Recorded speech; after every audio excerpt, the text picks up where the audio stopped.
Hi guys. So, Nasia Kulia. Kayet. Kathati.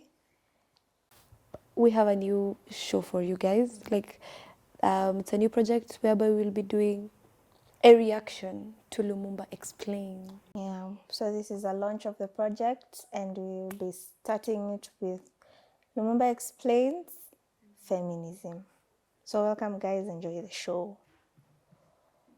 Watch till the end. And subscribe. And subscribe, guys. So we're doing a reaction of one of the most popular videos you've seen, our Professor Lumumba. So we're going to tackle the one he's talked about feminism. Yeah. So Yeah. Tell us in the comments what you think of it.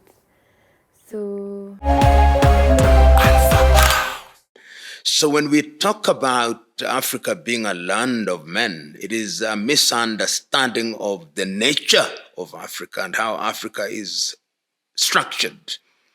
You will go to the Chewa and the Nyanja in Malawi and Zambia, you'll find women are very powerful there.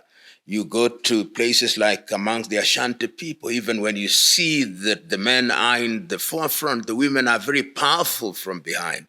So it's a definition of roles. This idea that women are subjugated is one that is more pronounced in post-colonial Africa, where people now have differentiation of roles, and we begin to talk about politics, we begin to talk about professions, we begin to talk about boardrooms where men are more visible than men. It is also true that in certain communities, women were not treated very well. It is also true that there are certain customs and traditions which don't work favorably towards women. But the reality is, Africa and many African communities define the roles of women in a very clear way, in a complementary way.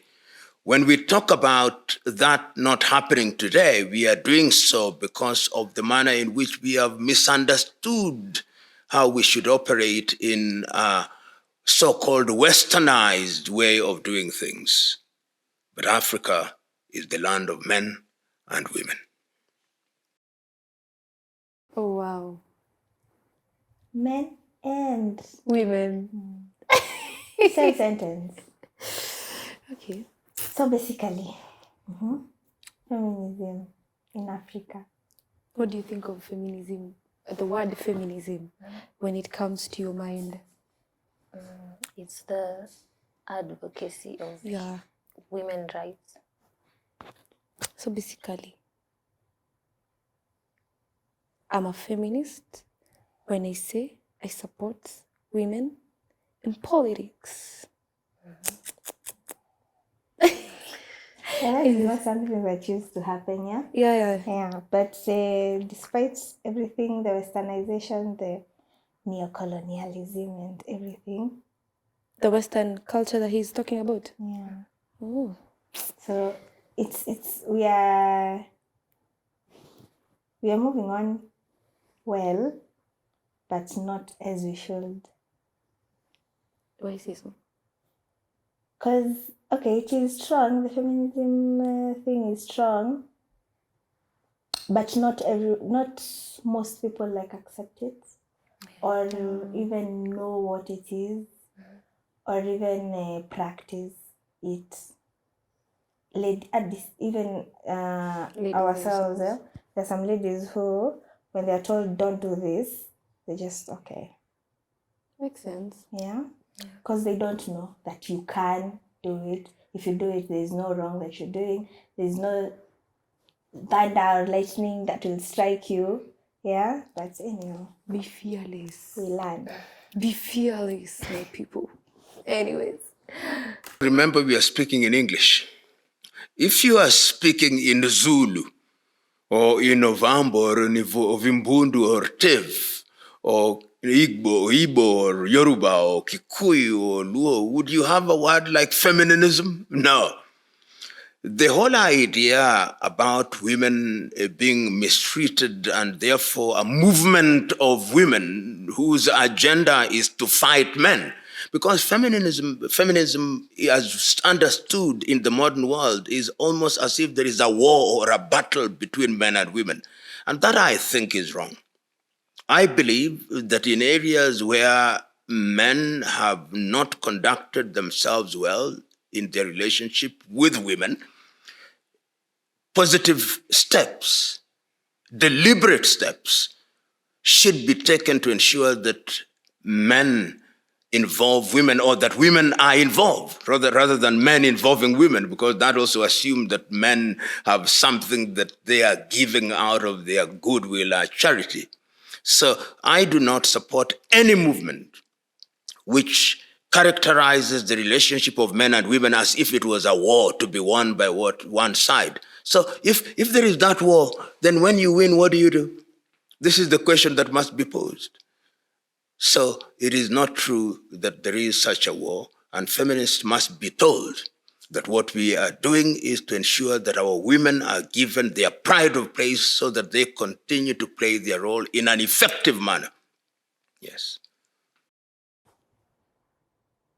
I'm sorry. What's up? He's genuinely said, it's not, I'm not like contradicting with him. It's just more of a additional, because I don't know if you've interacted with feminist men. You've interacted with feminist men? I haven't. You haven't? It's different from how feminist women are, because for a feminist guy, I don't know how it's based, but it's more of it tends to come to equality. I don't know how to phrase it, but it's It's as if they do this, you can do this. yeah, If they do it's this, like you a do competition, this. but Competition. yeah, but I don't know. They tend to debate. It's is them very right? hard to it's difficult to actually argue with a feminist guy. Yeah, because they're like, okay. And they see feminist women as a competition somehow, as a threat. No, not competition, but a threat. Because for what they believe as feminist might be a little bit different from what feminism is actually. You know what I think is like feminism is something that is even at home. Yeah. And sometimes our, let's say in a family structure, the father, and there's a mother, yeah? So if the father supports feminism, the household, let's just say chores or things to be done in the house, will be much easier to handle if he is supporting it in this way. You've said like guys who are feminists, they tend to see it as a competition, but it's not, or a threat, but it's not, because they tend to like ask, okay, I can do plumbing. Can you do plumbing? If we have electrical issues in the house, can you do it? But if you were able to do it, would you have to wait for him to do it so that things get fixed? No, but the thought of him asking that, would you be, mbona nafikiri huwezi fanya? But I would. Uzuri amesema, would you? He hasn't cancelled out the fact that you can't. Oh, yeah. So there is the Yeah, makes possibility sense. that I can. So if you look at it, everyone is a feminist. Everyone has a little aspect of feminism inside of them. Yeah. It's just that how you portray it might be a bit different from what we know. Yeah.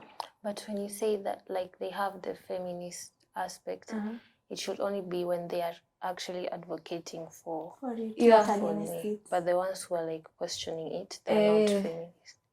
I don't think you can call them feminist because how do you even call yourself feminist and you're not even advocating for any of empowerment there on the feminine gender? You get? But you do realize it's only, let's just say, this generation and maybe the immediate Before. that came before us. They're the ones who are capable to understand the importance of feminism right now. Our parents and our grandparents, when you talk to, like the way he has said, in our traditional languages, when you go ask your grandparents, actually, what is feminism in our language? It doesn't exist. That's a foreign word. Yeah, they look at you and they're like, explain it in think Kiswahili so yeah. that I can phrase it in some other, but it doesn't have a word where you can call water. Anyone who can do plumbing can go ahead and do plumbing. I don't Yeah. think there's a specific place written that it should be on the male. I feel like when we talk about feminism, we are not looking like at the physical equality. Yeah. It's more like intelligent wise sometimes. Also. Yeah. But it's all rounded. It's physical, it's emotional wise, it's psychological, it's everything. But for the physical, not necessarily, because physically we're different. Yeah, we're not equal. And strength is different, everything is different. But when it comes to things that we can learn, I can learn, you can learn, we can all learn. So there we can be equal. We can cancel it out. Yeah.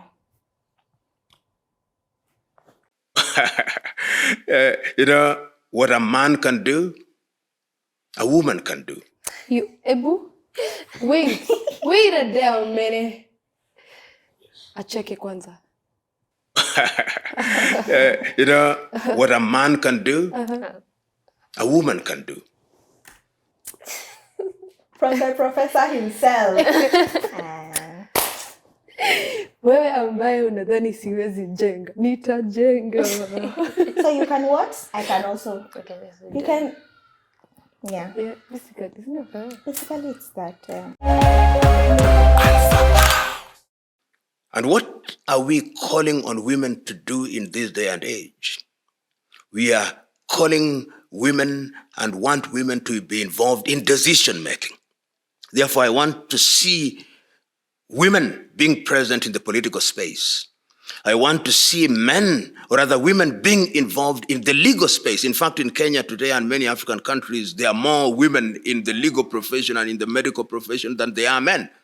I want to see women in engineering. I want to see women in ICT, and there are very many women in that space. So what we want to see is the full involvement of women in nation building.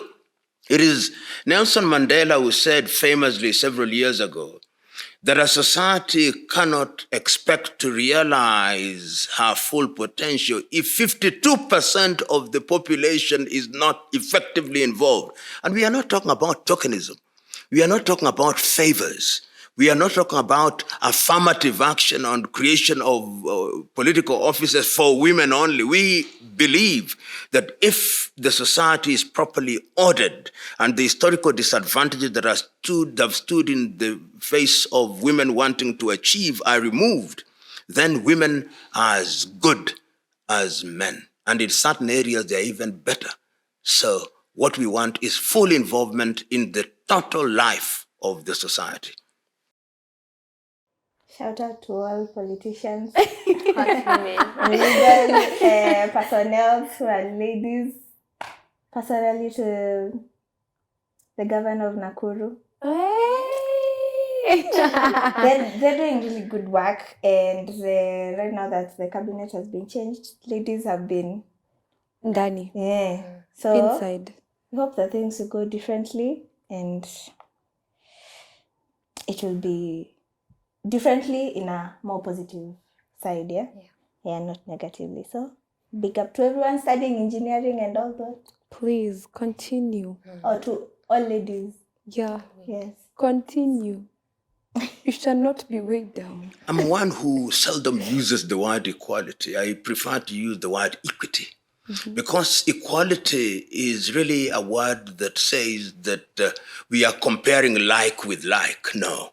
There are certain things that only women can do. Men can shout all they want, but they can't carry children in their belly for 9 months. They are incapable of doing that. They are biologically wired differently. There are certain things that only men can do. That is why we talk of complementarity. That is why if you want to be spiritual about it, God talks about a helper.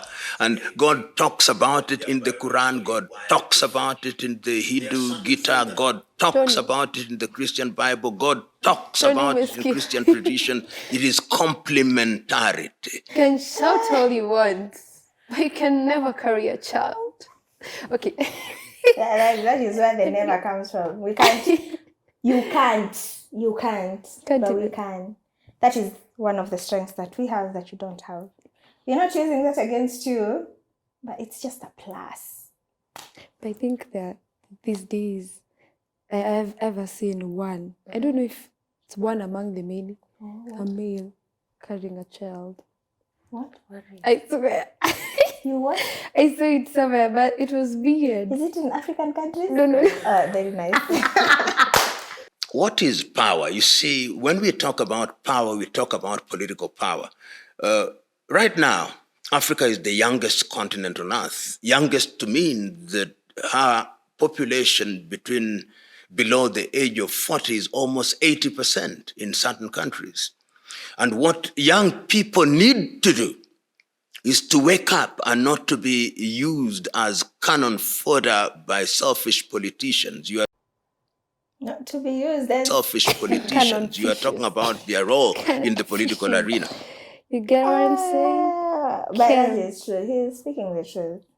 You're being used. Not everyone, but selectively. Some politicians use us as key elements to drive their very manipulative Rallies. Rallies and manifestos. Because we are trying to get a grip on adulthood and on life, and you need that financial independence, they use that against us. So you're being told, why don't you do this for us? Go maybe sanction up some people and we'll pay you some amount of money. But what do you get from that? Like, you'll get money, yeah? The manifesto will go through. But little money, though. Little money. Actually. And the manifesto will not even touch your home area. Literally. The person who has sent you to do whatever he has sent you or she has sent you to do won't remember that I was once there and I asked them to do this and that. It will be like smoke. How it goes, never remembered, only a sniff. And it's only at the present that you'll sniff the smoke. But when it's gone, it's gone. So we really need to be critical about these things. We even do politics in campuses, yeah? Yeah. But it gets to a point that even in campus, it's not as good as we would want it to be. It is a very tough game. There's somewhere he's just saying that we are encouraged by this. You are the leaders of tomorrow. We are 20 years. We are the leaders of tomorrow. He'll reach that point and we'll elaborate anything to add. Okay. Fodder by selfish politicians. You are talking about their role in the political arena. If today young people were to make a decision that we are going to elect good young people, they would do it. They cannot continue to be leaders of tomorrow. You are told you are a leader of tomorrow when you are 20, a leader of tomorrow when you are 40, a leader of tomorrow when you are 60, and you have this 80-year-olds who are telling you that you are a leader of tomorrow, and they themselves went into the leadership space when they were in their 20s. Africa's problem is a group of individuals right now, most of them in their 70s and 80s, who have refused to leave the stage. That is Africa's problem. And you see it across the continent of Africa. You see it in Cameroon, you see it in Zimbabwe, you see it in countries such as Kenya, where you have individuals who have been on stage since the year dot, and they still want to dominate, to rule the roost. It is the duty of the young people to rise. And history has taught us that when young people rise and take their positions in different sectors, then they achieve. Look at the struggle for independence in Africa.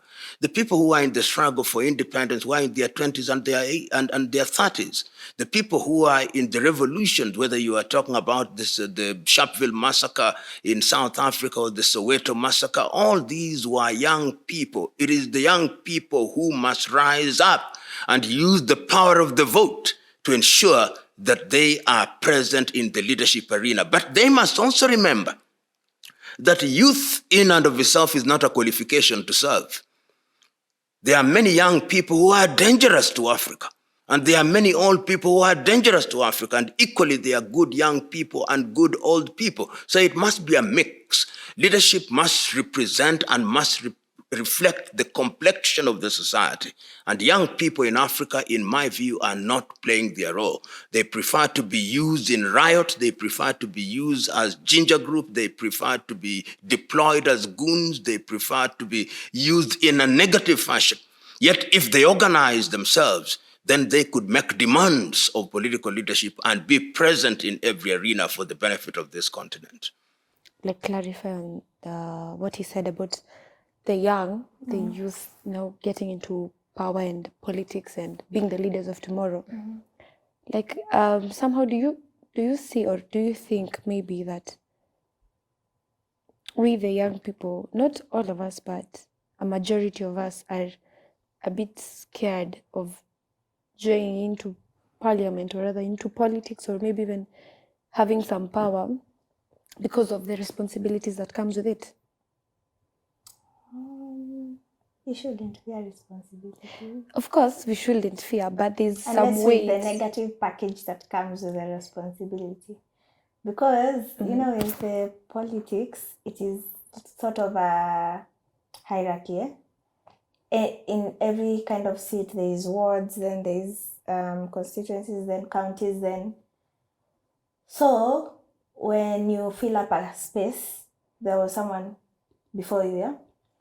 You can't just go into a room that was painted black and paint it white, or a house that was, the exterior was maybe white, and then you paint it black and expect people to remember that it's the same house. Yeah, but we can't, that may not be possible, but that comes about with the thought of change. Change should be there, but it should be very steady. Steady, yeah. On your point, I feel like even apart from the fear of responsibility, some of them just fear like you're competing with someone who's The big shot. yeah, the big shots. So maybe like you may fear for And you think we come to say he has more power than you, like the big shot. But it's But strategic. that's where change is supposed to come to. Yeah. Because how many young people do you know that are in power? Okay, besides the let's talk the political side, because I feel like that will tell us more, give us more. Besides the success, or maybe when you hear of maybe influencing or even businesses, yeah, we have young people, of course, who are running businesses. But in terms of leadership, I think it's countable. Yeah. But then before they get there, I'm not saying that I will not say that they use the term connection, but there's a way before they get there. They'll have to, let me not say struggle, but they'll have to work for it. And I'm not saying there's a road. like You just can't go off. You can't just you have to follow a certain. you see the way we think it's easy. You in a school, let's even use a high school. In high school, you're told there's a student body council which is being formed, a new one. If you wanna vie for a seat, send in your application, and they will vet. You know, that's easy because I mean you already know it's the teachers and the administration that will do all the work, and they'll have to look at their qualifications. And if you are confident enough that you have or you've qualified, then in 1 way or 2, you will qualify for that seat. But why is it not like that easy with our system? Because of the rigging. Yeah, We'll talk it there's out. Because rigging. there is rigging, and also people tend to like, it's better the devil you know Yeah. than the angel you don't know. People don't like surprises, especially in politics. They would rather, most Kenyans, I believe in the previous political voting process, most Kenyans are like, no, you know, I'd rather, we've seen so and so in the seat and how it has been, so I'd rather we just return them there than put a new person and they dig us a deeper hole. So basically, we are scared of change. Yeah. Damn. Yeah. But okay. But I change understand. is scary. For those who have Change lived in the is Moi scary. supremacy and everything, It change is is scary. scary. It is. But It it is. has Even its in the good real parts. life, It has its good daily sides. lives, like what we do, if anything is to happen, you'll definitely be scared because I'm like, how will it go for me? But at the same time, I think I'd prefer if we just take that one step and see what we can do. But anyway, inshallah. Well, they are. There are representatives out there, though. They're just being shushed. Yeah. Yeah, they're just told shush. I don't think I can say I have that much of an interest in leadership, but if given the opportunity and the post that I can see I'm being offered is something that I can work with and do, I think I will go for it. Because if we are not the change, then who else is? Yeah. Because for example, in a school setup, let me just use school because I think it's the most relatable here. In a school, your friends will tell you, oh, we don't have anyone there to fight for us, to give out our concerns, grievances, any ideas that they have, because they feel that you are in a position to represent them. You're able to speak up. Also, speaking up isn't easy because you are talking to, when you get there, there's a whole system that you have to be adjusted. So slowly adjusting yourself into the system can be a rough road, but I think I can.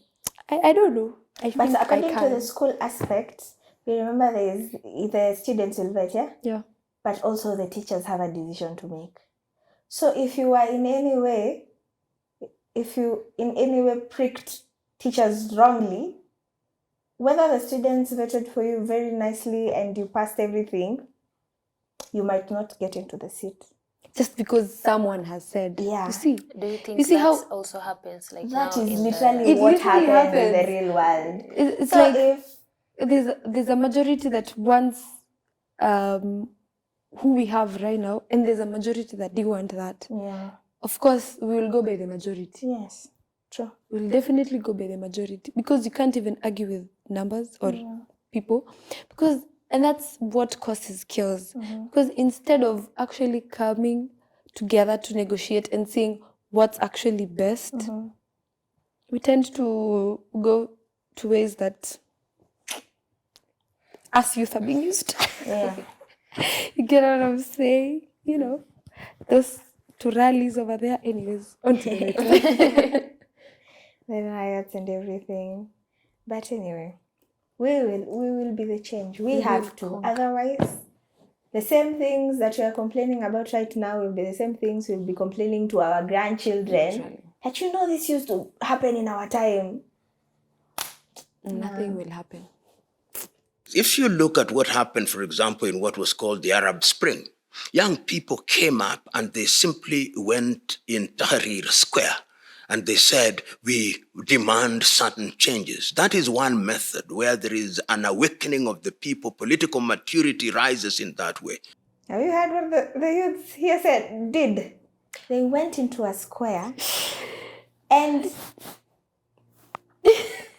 if we did that in Kenya, comment what will be done to us. But I feel like in Kenya we can't do that because like people are selfish. So like you can decide that that's what you're going to do, and then when you get there and then you get someone who's like offering you, let's say most of the time is money, like don't go to the protest or something. See, you just take it. Yeah. And then And go back home. when you get to the square, you're like 3 or 2 people, Yeah. so you can't really Or make some even noise. if you're a Backfires. lot, you'll have countermeasures waiting for Literally. you there. Utapata So, hapo makarao. yeah, you'll cry Not for your G5. life. It's a GSU. But like You'll cry. you will be shocked. Oh. You are alone. You'll see smoke. You without fire, but you will see smoke. You'll just I can't see. So I think that is the fear we have because, okay, going for demonstrations, peaceful demonstrations, is not bad. It's actually not illegal in Kenya. But because of the crowd, they tend to like... They wouldn't want to have that crowd. Yeah, they don't want crowds. Because they see want it as a threat. You know, few people you can contain and tell them, no, okay, you know what, we've had you, and you listen to your requests. But for many people are shouting. They have vuvuzelas. They have this speaker something. And for a crowd, you don't have like minds. You know, for 5 people, you tell each other, okay, let's do this. And then you'll talk about this, I'll talk about this, you know.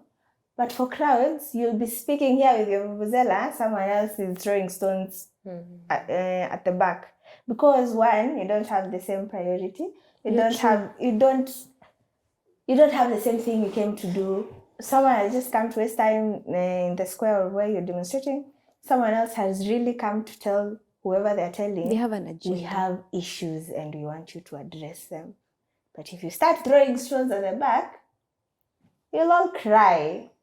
I think that's what among the things that like rule out or rather discourage these demos. Because personally, in an African or let me use our country. In our country mentality, when you hear something like a rally, a demonstration, you'll be like, holiday. Mtu wangu holiday. That's holiday. Our own parents. They'll be like, don't go outside. No? Where You are you know, going? and you can't argue with the fact that he's saying, I'm going to exercise my right. Kama nani. Your parents will ask you, those rights have been deprived of us since 90. Have we died? We are still here. We're still here. So you can't even argue with them. So basically, you just have to even agree with them and stay at home. But even apart from our parents, me personally, I'm like scared because I know even if we are going for a peaceful one, it's not going to be peaceful because they're going to come at you either way. I think we also have to understand that it's not, we all define what we want. Because there's someone who has a different agenda while going for that demo. There's someone who has been able to send to finish him. Yeah. Finish Split it him. up and As MK says, Mortal Kombat. Finish him. You know, but so I don't know, it's more of education. Let me use, if people are educated and tried to be, we can't civilize everyone because it's not everyone who will have the who understands the importance of civilization. So basically, if there's some education and knowledge impacted to people, to just give them a rough idea of how things are supposed to be, and not a system, but just letting them know that if change is to come, then things there's a proper way of doing it. So yeah, I think pia inatuharibianga, but let's hear what happened to this youth. But mentorship that you talk about is simply observing what others have done. If you look at South Africa, for example, you see how young people are involved in the political arena. If you look at the economic freedom fighters in South Africa, led by my good friend Julius Selo Malema, they are involved, and they started being involved in the youth cadre. If you go to Chama cha Mapinduzi in Tanzania, they have a youth cadre. If you go to Rwanda, they have a youth cadre. And their youth wings or cadres are not just people who are used to erect tents or to shout at political rallies. They are involved. And this is very critical. In other words, they need mentorship through clear party organs in places where there are proper political parties, and they can also be mentored through other avenues. And in that way, then they become leaders. If you go to Tanzania, for example, they'll tell you, I started serving as a cadre of Chama cha Mapinduzi, or I started serving as a cadre before the merger of Afro Shirazi. If you go to South Africa, you'll find African National Congress say so. If you go to Mozambique, Frelimo says so. If you go to Angola, to Namibia, SWAPO says so. If you go to Angola, MPLA, they have party cadres. And this is what we need. In Kenya, of course, we don't, because parties keep on changing every other night. So there is nothing to be a cadre of. You are a cadre of party A today. The party A has become B, it has become D, it has become C, it has mutated. So it has no form. But the most important thing is that they must be organized. And it's the duty of us who are slightly older to use our position and our experience to mentor young people. The reason why we mentor young people is because we have lived a little longer, made a number of mistakes, and we are telling them, we made these mistakes. Don't make the mistakes that we made. I have a question. You said exactly what Prof had said, the mentoring and everything. So do you think because we lack mentorship, is it because we lack mentors? Yeah, because some of these mentors are in the game itself. So, well, a few. Let me use a few. A few are good, and a few aren't that much of the idea to do so. I feel like it's a majority, not a few. A few are good, and then a majority are. So they should start the mentoring so that we follow on being mentored. Yeah, but okay. But before that mentoring starts, how long do you think it will take for them to actually see the importance of that mentorship? We don't even have youth cadres. Oh my God! there. So who will be mentored? Exactly. We don't have the youth. I can't even say I was a cadre. I didn't even know what a cadre is until of a Jubilee. Jubilee is an alliance. See, I don't even know. So it is tricky. Like there's a bit of information we are lacking that maybe if given to us or taught to us, maybe, just maybe, we may apply in our future. Yeah. Well, Improve on those things so that every generation becomes better and better because we are learning from experience. But if we don't learn from experience, then we keep on repeating the same mistakes, and Africa is the poorer because of it. Right now, because we must compare ourselves with others. You go to countries, particularly in the Scandinavian countries, see what is happening in Sweden. Look at the age of people there, 40 in their leadership. Finland, 30s, Denmark, Norway. And they are men and women, young men and women. You listen to them, you see them, they are charged, they are switched on, they are good. But you come to Africa, octogenarians who can barely walk, who can't stay awake for 10 minutes are the ones who are telling us about the future. They have one leg in the grave and one leg outside. octogenarian. Umesikia? Who can barely walk. But Acha tusitaje watu. no, we're not mentioning names because truth be told, if you watch this, Then you'll understand. And they don't want to leave the stage. They want to be pushed off the stage. Surely, how can a continent and a people be dragged down by such selfish individuals? The youth must move them out. In the Kiswahili word that Nyerere invented was kung'atuka, to leave office with dignity. I've never heard the name octogenarians. They said octogenarians who have one foot in the grave and the other outside. So you imagine the person is struggling to stay in the field and doesn't want to be pushed out, doesn't want to be, not even pushed out, atulie, to rest and Yani- give others chances. Give yourself a chance to even enjoy life. You've been in power. You don't even know how it feels to go for milk and mandazi in the morning to the shop. They don't even know the price of bread. They don't even go to the supermarket itself. If you know, you know. There was once I saw a clip of one of our politicians was asked, so what do you think the price of bread is? At that time, bread was 50 bob. He said 200. No, we are fit. So like he was telling us the price of fuel in the near future. Because what? How don't you know the little things and you expect to like in real sense it's like you are expect not to even actually- walking on ground, you're just flying, but you're using a sort of illusion to make us feel like you understand us. Yeah, but in real sense you don't even know what to understand. Level. You know, a level. You're here, we are here. And we are trying to be here, you all go here. You would have taken your warning. Maybe the future. In my view, mentorship is critical. My foundation was founded 30 years ago, on 16th of December, 1990, when I was earning 5,000 Kenya shillings at a law firm called Waruhi and Mwite here in Nairobi. What can 5,000 do for you right now? Go into your nearest supermarket with 5,000 shillings. And see how many items you You're can going to come out with.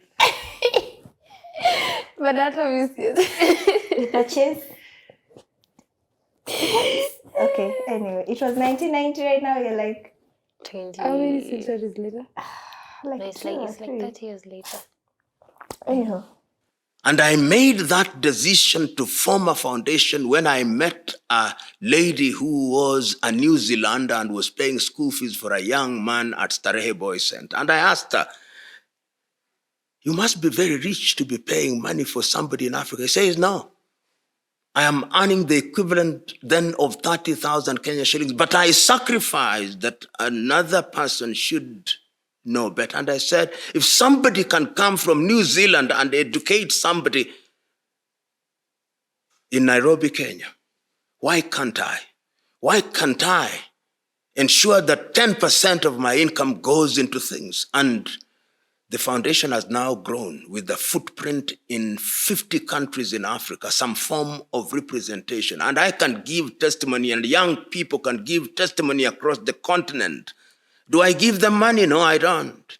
What do I share with them? I don't give them. I share with them ideas. I affirm them where they are. Whether they are in Tanzania, whether they are in Mozambique, whether they are in the Gambia, whether they are in Senegal or Guinea-Bissau or Sudan or Ethiopia, I affirm them. Some are great farmers now. Some are great orators. Some are great authors. Some are great in IT. Some are great lawyers. And I'm happy because that is the only way in which you clone yourself, if you may.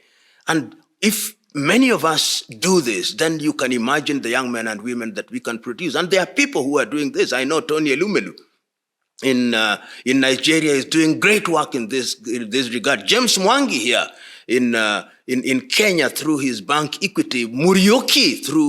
Murioki through Cooperative Bank, doing great things. And many other people that I know that are doing great things in the continent of Africa. And this is what we must do. Create an army of young men and women who are charged, who want to do the right thing, whose motivation is to change Africa village by village. That is what our mentorship program is all about. And that is what we are urging the world. Because for how long shall we depend on others to help us? We must lift ourselves up by our bootstraps. And we can, and we must. And we can, And we must. and we must. and we should. And we should. Well, I hope you guys have learned. yes, he has literally given our mentors a guideline on how to mentor us. Literally. Yeah, because if you follow what he's doing in his foundation, that is like a a guideline, yeah? But you do realize that even after we gained independence, till date, Nothing has happened. It's the same thing. Like, It's just that you know, right now, we still, in a huge way, other than trade and whatnot, we are so reliable on other countries. to give us the knowledge, Yeah, not even from our own. it is getting. Tuamke, we should wake up. Yeah, wake up. The future led by good Africans, because youth is also not a permanent state. You are youth today, a few years you are not young anymore. A future that is led by Africans who love Africa, who start leading Africa when they are their very best, when they are young, and then they grow into leadership and mature and then leave. That Africa can only be good if we have young people and young women who are ethical. That is why we must morally rearm ourselves. You know, when I look at the people who were in Africa in the 1960s, and I can think about them in the 1970s, they were young, they were idealistic. When I'm thinking about people like Solomon Mahlangu in South Africa, Bantu Stephen Biko, the young women Albertina Sisulu, I'm talking of people like Grasa Machel, I'm looking at Samora Moises Machel. Here in Kenya, there were younger people also involved. Even if you look at people like Thomas Joseph Mboya, they were young. Gikonyo Kiano, they were young. People like, in the little earlier, Didan Kimathi Washiuri, they were young. You go to Tanzania, you look at people like Rashid Kawawa, Mwalimu Julius Kambarage Nyerere, Dr. Cleroux, who was a great trade unionist, Apollo Milton Obote before he was overthrown. And we've seen younger people, Meles Zenawi, a younger Yoweri Museveni, a younger Paul Kagame, young people, Kwame Nkrumah, Patrice Emery Lumumba, Nnamdi Azikiwe, and Modibo Keita, Ahmed Ben Bella, Leopold Sedar Senghor. There are many people. And these were young people. Winnie Madikizela Mandela, if you talk about women. Johnson Sirleaf, if you talk about women. They were there, Sheikh Amani Karume. And these were young people. And those who knew then left. Thomas Sankara, they came, they were young, they delivered, left. So what we are saying is youth in itself is not a qualification. You can't say, I'm young, therefore I'm fit to lead. I'm a woman, therefore I'm fit to lead. What kind of young man are you?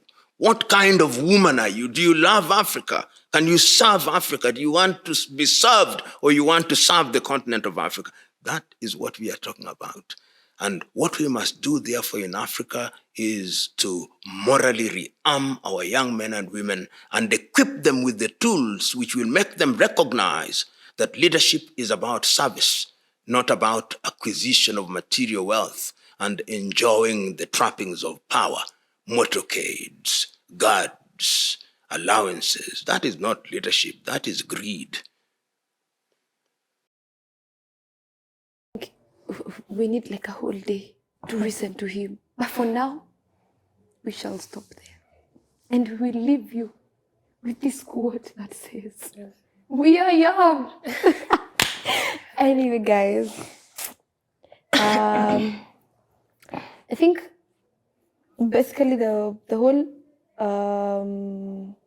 topic on feminism revolves, there's much more to be said on the leadership side, because if you look at how leadership has developed over the few years, you would see how we started even with our grandparents, ancestors, everything. You just hear there was an issue with like the leadership thing, whereby there's ownership also of land, ownership, and also stepping down to the responsibilities, distribution. There's so much to be said, but there's so much more to be expounded on the politics side, where the leadership. There's so much. There's on the sexual side. There's the culture side.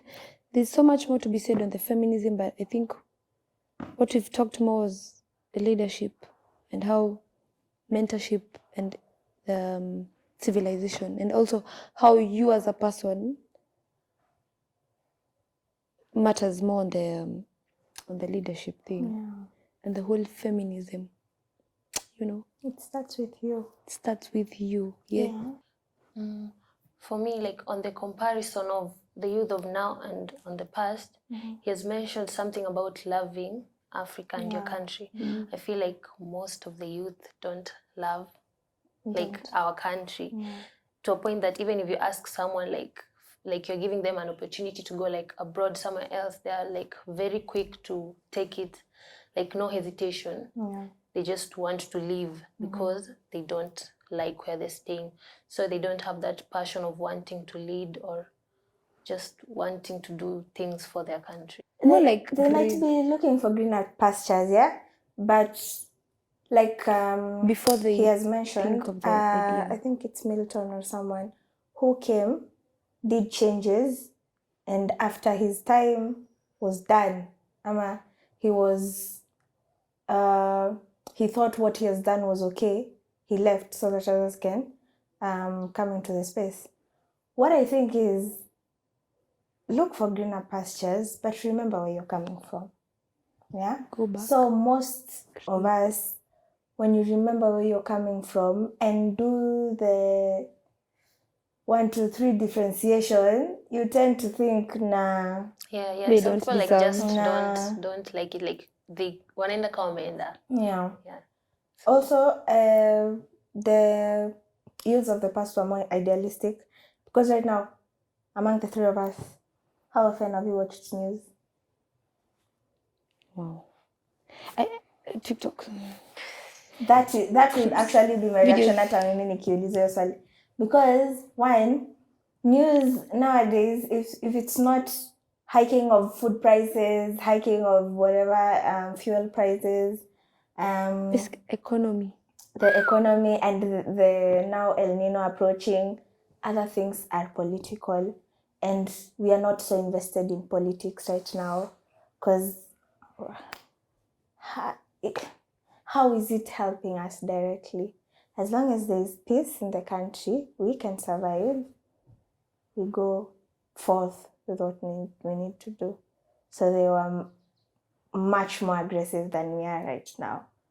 That is what I would think. That is what I know right now. So yeah, believing in yourselves means you just don't believe. You have to have facts that you believe in. Yeah, because if you, okay, let's say you believe in your country. We believe in our country, Kenya. We love our country, Kenya. But when you look at things that need changing, there are a lot. It might be because maybe I don't have enough information of what is going on, or I see things in a different perspective, or whoever are in the seats think that what needs to be done is different. So believing is a whole wide spectrum of facts and knowing your stand on things. So yeah, we believe, but maybe we believe in different things. Yes. So you continue?